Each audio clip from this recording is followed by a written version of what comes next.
Ivy Sutton stood in front of her closet at 6:15 on a Friday evening, holding two entirely different versions of her future in each hand, and chose, with the deliberate malice of a woman who had been backed into a corner by her own mother, the ugliest possible option available to her. The dress she settled on was a shapeless brown thing she'd bought years ago for a costume party and never worn again.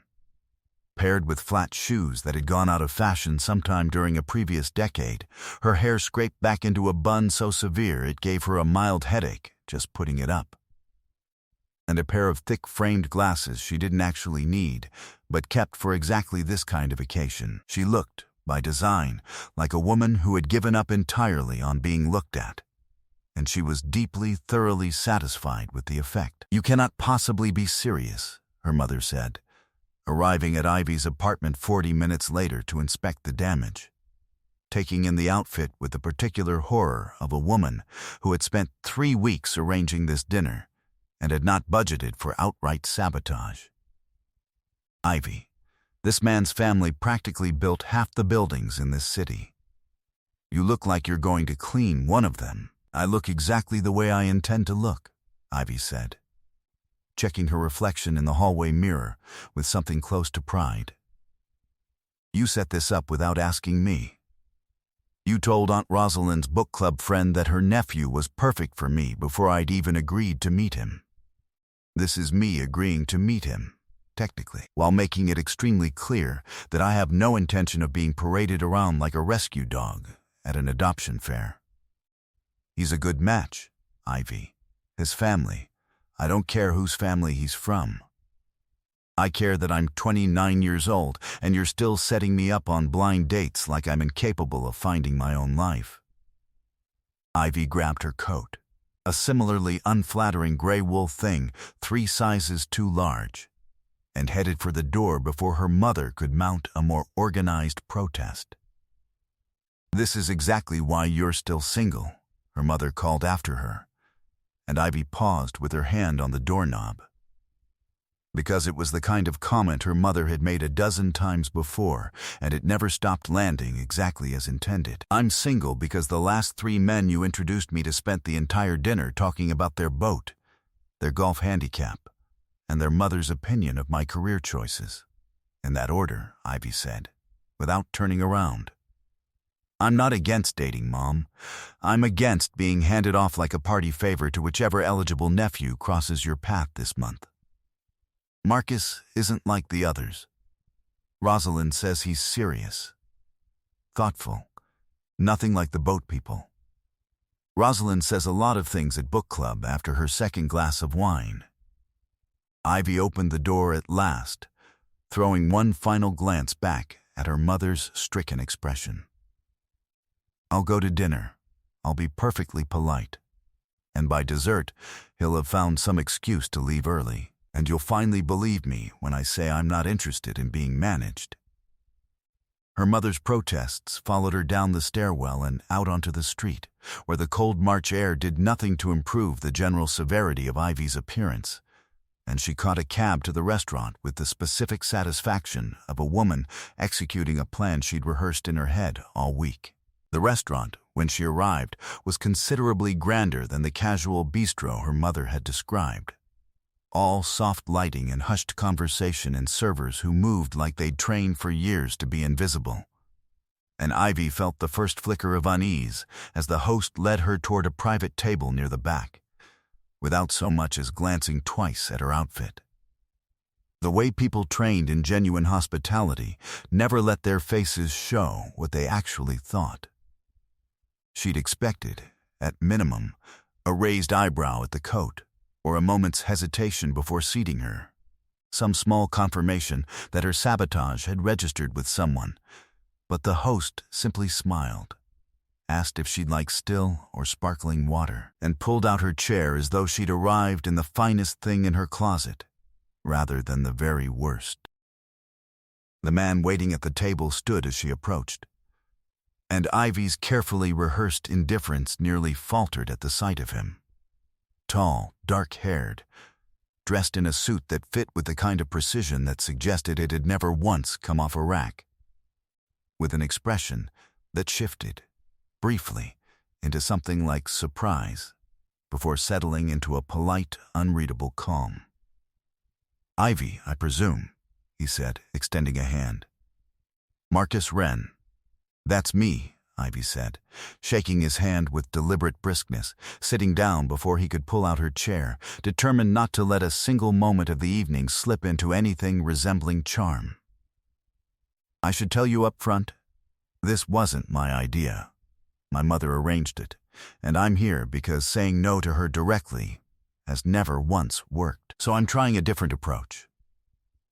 "I appreciate the honesty," Marcus said, settling back into his own chair with an ease that suggested very little in this world genuinely ruffled him. "For what it's worth, this wasn't entirely my idea either.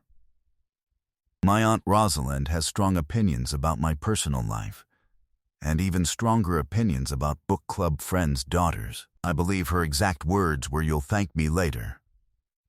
I'm sorry to say she's going to be disappointed. We'll see." He studied her for a moment, not unkindly, more like a man doing quiet arithmetic he didn't feel any particular urgency about finishing. "Can I ask you something?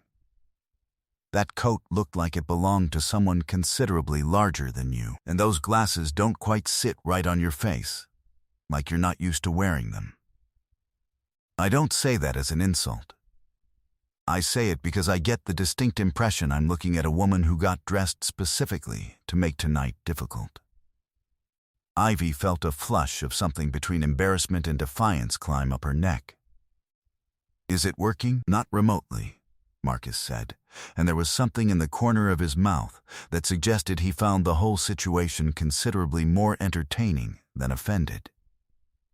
"Mostly because I don't particularly care what you're wearing. I came here expecting an awkward dinner with a stranger my aunt had strong feelings about, and so far you're the first person all week who's been straightforwardly honest with me about not wanting to be here, which I find, against my better judgment, somewhat refreshing.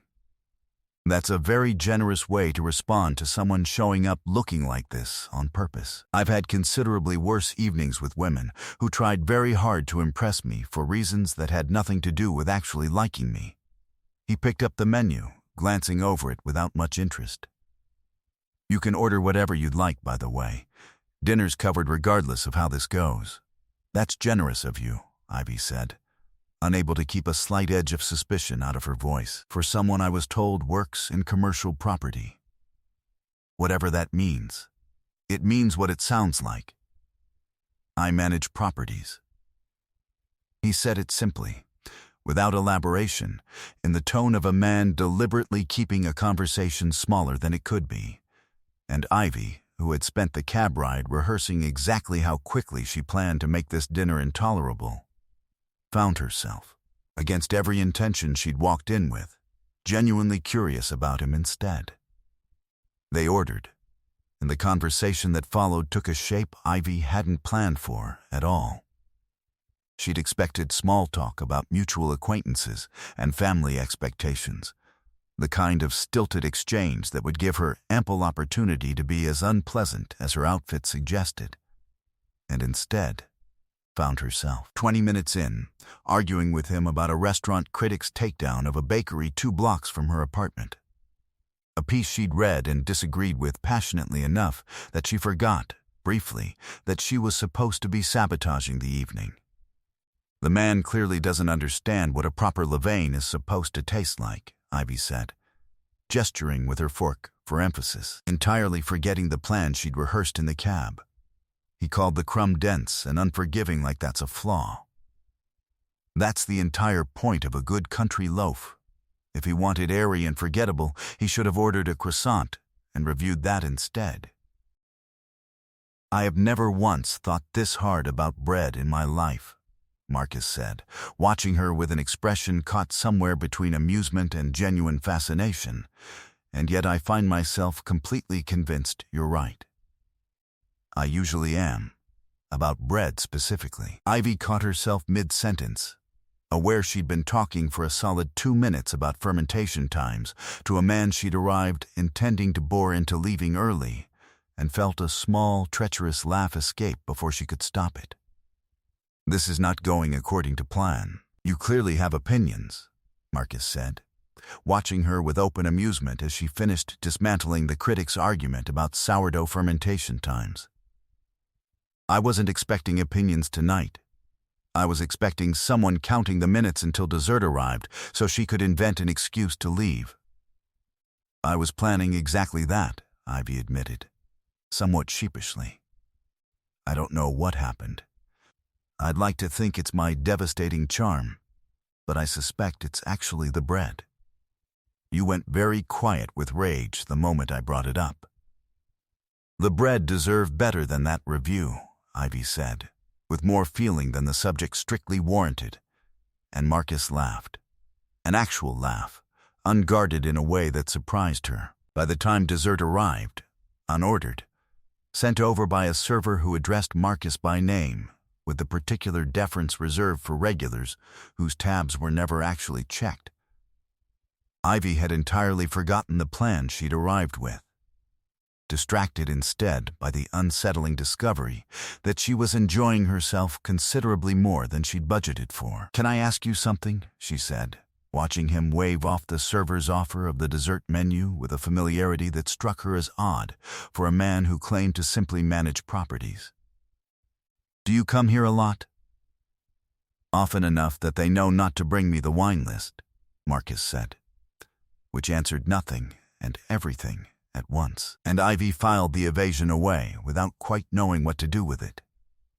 It was on the walk out, well past 10, coats retrieved, and the cold air doing considerably less to restore Ivy's composure than she'd hoped, that the evening's carefully maintained fiction finally came apart. A man in a valet's jacket jogged over the moment they stepped onto the sidewalk, addressing Marcus not by his name but by a title Ivy hadn't expected at all. "Mr. Wren, your car's just being brought around now, and congratulations again on the Holloway acquisition." The whole team's thrilled about the announcement. Ivy turned to look at Marcus with an expression that had shifted, in the space of a single sentence, from mild curiosity to something considerably sharper. "The Holloway acquisition. It's not as interesting as it sounds," Marcus said, with the particular evasiveness of a man who had clearly hoped this conversation could wait until at least a second date, if it happened at all. "Holloway Tower is an entire city block. I walk past it every day on my way to work. There's a plaque in the lobby with a name on it." Ivy felt the pieces reassembling themselves rapidly in her head. The private table nobody had questioned, the unordered dessert, the deference of every server who'd approached the table all evening like they were handling something valuable, the ease with which the host had seated a woman dressed like she'd wandered in from a laundromat without a flicker of hesitation. "You don't manage commercial properties. You own them." "Some of them," Marcus admitted, with the air of a man conceding a fact he'd rather have delayed. "A significant portion of them, if I'm being fully honest. Which I suppose I should have been from the start. My mother set me up with the man who owns half the buildings in this city, and I showed up dressed like I was here to clean the bathrooms. For what it's worth," Marcus said, and there was real warmth underneath the evident amusement now, "you're the only person in years who's shown up to dinner with me without knowing that in advance, and I have to tell you, it was considerably more interesting than I expected. You could have told me at any point in the last 2 hours. I could have. I chose not to. Mostly because the moment people find out, they stop being honest with me the way you were tonight, and I liked that too much to interrupt it." He studied her, the streetlight catching the edge of his expression in a way that made the ridiculous glasses and shapeless coat suddenly feel entirely beside the point.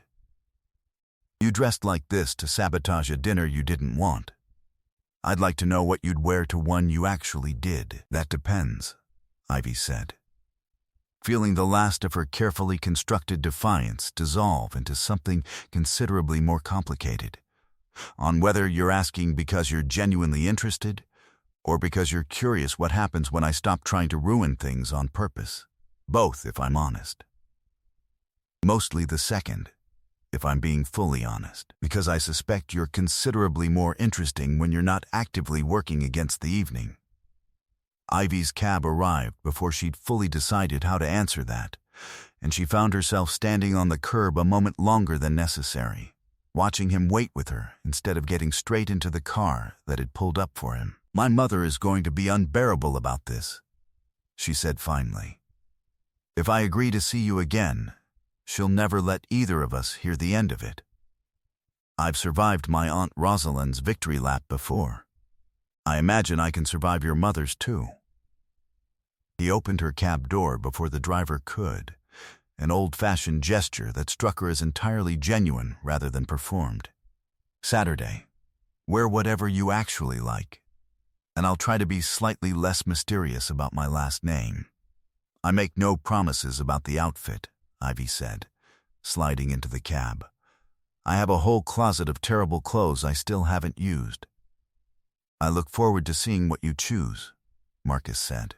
And there was something in the way he said it, standing there in the cold with his hands in his pockets and an expression she hadn't seen on him all evening, that made Ivy suspect, with a mixture of dread and anticipation she hadn't felt in longer than she cared to admit, that her mother's meddling had, against every intention Ivy had walked in with, actually worked. She called her mother from the cab, mostly because she knew the alternative was a barrage of texts before she'd even gotten home, and braced herself for the inevitable gloating.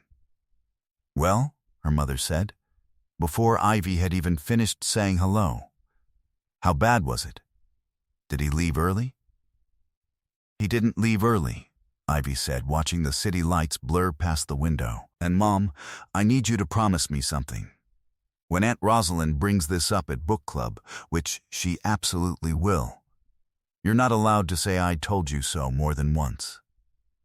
There was a long pause on the other end of the line, followed by the particular, triumphant silence of a mother who has just won an argument she'd been fighting for 3 years, and then, unable to help herself, "I told you so.